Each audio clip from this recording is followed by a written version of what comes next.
नमस्तेस्तु भगवन् विश्वेश्वराय महादेवाय त्र्यम्बकाय त्रिपुरान्तकाय त्रिकाग्निकालाय कालाग्निरुद्राय नीलकण्ठाय मृत्युञ्जयाय सर्वेश्वराय सदाशिवाय श्रीमान् महादेवाय नमः।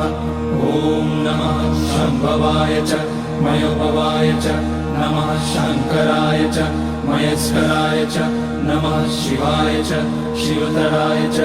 ॐ त्र्यम्बकं यजामहे सुगन्धिं पुष्टिवर्धनम् उर्वारुकमिव बन्धनान् मृत्योर्मुक्ष्यमामृतात्।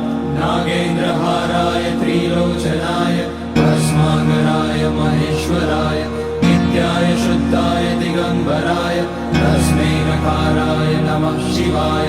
मन्दाकिनी सलिलचन्दन चर्चिताय नन्दीश्वर प्रणतनाथ महेश्वराय